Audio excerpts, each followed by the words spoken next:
Breaking news Denduluru MLA Chintamaneni Prabhakar పై హత్యాయత్నం జరిగినట్లు ఏలూరు 3 టౌన్ పోలీస్ స్టేషన్లో ఫిర్యాదు చేశారు ఆయన డ్రైవర్ సుధీర్. నిన్న రాత్రి వైసీపీ అల్లరి మూకలు చింతమనేనిపై దాడి చేసినట్లు ఫిర్యాదులో పేర్కొన్నారు. ఐరన్ రాడ్తో చింతమనేని సహా ఆయన డ్రైవర్ గన్మెన్పై వైసీపీ అల్లరి మూకల దాడి చేశారని, దెందులూరు వైసీపీ ఇన్ఛార్జ్ కొఠారు అబ్బయ్య చౌదరి సహా 25 మంది దాడిలో పాల్గొన్నట్లు తెలిపారు. ఉన్నతాధికారుల సూచనలతో కేసు నమోదు చేస్తామన్నారు పోలీసులు.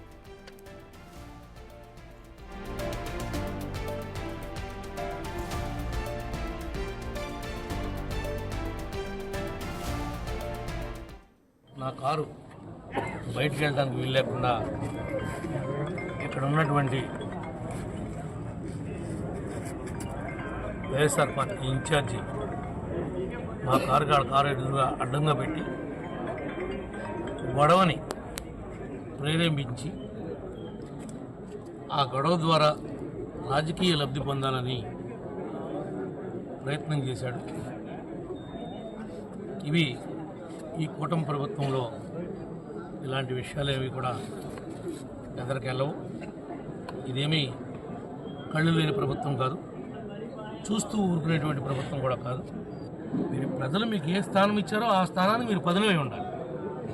ఆ స్థానాన్ని కాదనుకుని మీరేదో భయభ్రాంతులకు గురిపెట్టి ఏదో 10 కార్లు వేసుకుని ఒక కాన్వాయ్ లాగా మేమేదో ఎక్కడ ఎవరు పోయినా భయపెట్టగలమని కనుక మీరు ప్రయత్నం చేస్తే చట్టం చూస్తూ ఊరుకుండదు, ఈ ప్రభుత్వం కూడా చూస్తూ ఊరుకోదు అని చెప్పి మీకు ఈ సందర్భంగా తెలియజేస్తున్నా.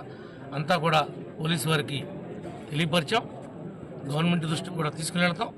తప్పనిసరిగా ఇలాంటి కార్యక్రమాలు ఎవరైతే చేపడుతున్నారో వాళ్ళ మీద చర్యలు తీసుకునే వరకు కూడా మేము ప్రయత్నం చేస్తామని చెప్పి ఈ సందర్భంగా మీకు తెలియజేస్తున్నాం.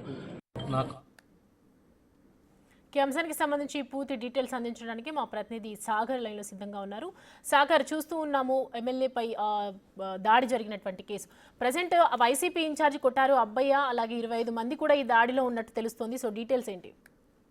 సౌమ్య, ఏలూరులోని ఒక ప్రైవేటు వివాహ కార్యక్రమానికి అటు దెందులూరు నియోజకవర్గం చెందిన ఎక్స్ ఎమ్మెల్యే అబ్బాయి చౌదరితో పాటుగా ప్రస్తుత ఎమ్మెల్యే చింతమనేని ప్రభాకర్ హాజరయ్యారు. అయితే ఈ సమయంలో చింతమనేని ప్రభాకర్ వాహనం బయటికి వస్తున్న సమయంలో ఎక్స్ఎమ్మెల్యే దెందులూరు ఎక్స్ఎమ్మెల్యే అబ్బాయి చౌదరి యొక్క వాహనం అడ్డు పెట్టారు. అడ్డు పెట్టడంతో పాటుగా దెందులూరు ఎమ్మెల్యే చింతమనేని ప్రభాకర్ పై హత్యాయత్నం ప్రయత్నం చేశారంటూ కూడా Chintamaneni driver Eluru 3 town police station లో ఫిర్యాదు చేశారు. ఐరన్ రాడ్లతో అట్లాగే గన్ మ్యాన్ మీద కూడా అల్లరి మూకలు కొంత దాడి చేసే ప్రయత్నం చేశారు. ఆ దాడిలో స్వయంగా ఎక్స్ఎమ్మెల్యే అబ్బాయి చౌదరి ఉన్నాడు, ఆయనతో పాటు మరికొంతమంది 25 మంది ఉన్నారని కూడా చెప్పడంతో పోలీసులు అలర్ట్ అయ్యారు. దీంట్లో నిజాలు తెలుసుకునే ప్రయత్నం చేశారు. అయితే ఇప్పటికే ఒక వీడియో సోషల్ మీడియాలో వైరల్ అవుతూ వచ్చింది. చింతమనేని ప్రభాకర్ వాహనం వస్తుండగా ఎక్స్ఎమ్మెల్యే కారు అడ్డుపెట్టడం, ఆ డ్రైవర్ ని కారు పక్కకి తీయమన్నప్పుడు ఆ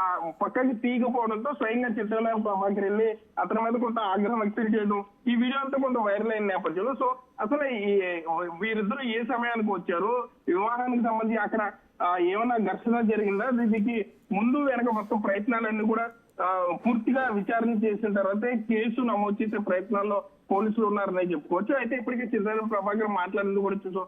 ఆయన కూడా అంటే కేవలం పొలిటికల్ గా గొడవ చెలరైతే దాన్ని గెయిన్ చేసుకునే ఉద్దేశంలో వైసీపీ నేతలు ఉన్నారనేది చింతమనేని ప్రభాకర్ చెప్తున్న పరిస్థితి. మొత్తం ఈ విషయంలో అయితే పోలీసులు కొంత సంయమనం పాటిస్తున్నారనే చెప్పుకోవచ్చు. ఇరు వర్గాలకు సంబంధించి కూడా మరలా దాడులు చేసుకోకుండా కొంత పోలీసులు అయితే మోహరించారు. మరోపక్క దెందులూరు ఎక్స్ఎమ్మెల్యే అబ్బాయి చౌదరి సైతం ప్రెస్ మీట్ పెట్టి అసలు ఈ ఇష్యూకి సంబంధం లేదు, కేవలం చింతమనేని తమ డ్రైవర్ దూషించాలంటూ కూడా ఆయన చెప్పడం జరిగింది. సో వీటన్నిటి మీద కూడా పూర్తి స్థాయిలో దర్యాప్తు చేస్తామని అయితే పోలీసులు చెప్పే పరిస్థితులు అయితే ఇక్కడ ఉన్నాయి. Soumya, thanks for the update Sagar.